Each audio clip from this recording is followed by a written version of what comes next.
just playing was a basic turnaround. This is John from Bishline Acoustic Academy, and today I'd like to take you through chord progressions like this basic turnaround and how to use them. Where you use these is when you end up in a situation at the end of a melodic sequence. It might be an 8-bar pattern, a 12-bar pattern like a 12-bar blues, it could be a 16-bar pattern, whatever it may be. At the end of that melodic pattern, you've come back through all your chord progressions, and for most songs you end up back on your tonic chord, a chord of rest, of consonants. And you're sitting there many times for 2 measures on that chord waiting to start the melody back over. So you have a couple of measures there where you might actually put another chord progression in just to add some interest to what's happening during that 2 bars while you're waiting for the melody to start again. The most basic of these is going to be just to use your 1 chord of the key. I'm playing in the key of G right now, so G major is the first chord in the key, and that is the tonic chord that you're back to start a melody.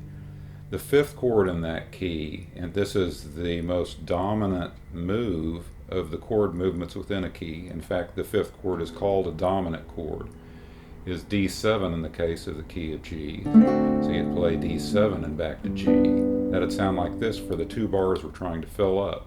1, 2, 3, 4, 1, 2, 3, 4, 1. When I hit this last 1 back to G, that would have been where the melody would have started again. So I hit 4 beats or 1 bar on the G chord, and then 4 beats or 1 bar on a D7 chord. That's your most basic turnaround.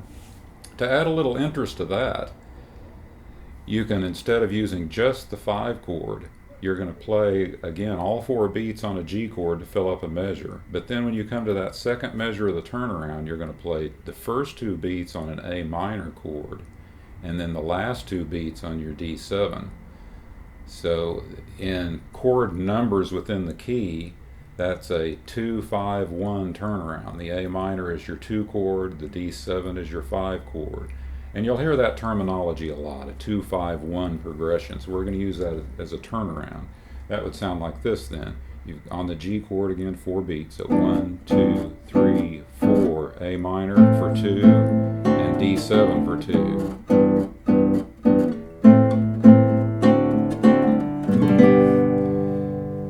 The next step in using something as simple as this for a turnaround is just to find maybe some more interesting ways to play the chords, or at least some different locations to play the chords. I'm going to take the A minor 7 up to the 5th fret. It's the same chord form that you would use for a standard E minor 7, except now barred and moved up to the 5th fret. Now, since I'm playing with my fingers and can skip strings easily, all I have to do is play the bar, and I'm going to play the 6th string for a bass note and play the 4th, 3rd, and 2nd with my fingers. And then I'm going to go to a D7 chord that this time I'm going to play like a standard C7 chord, but I'm playing it 2 frets higher up at D, but it looks like a C7 chord. In this case, I'm only playing the middle 4 strings of the guitar, the 5th, 4th, 3rd, and 2nd. So you get, there's your 2 chord A minor 7 played across the 5th fret, and then the D7 chord, and then you're back to G. It would sound like this. 1, 2, 3, 4, 1, 2, 3, 4.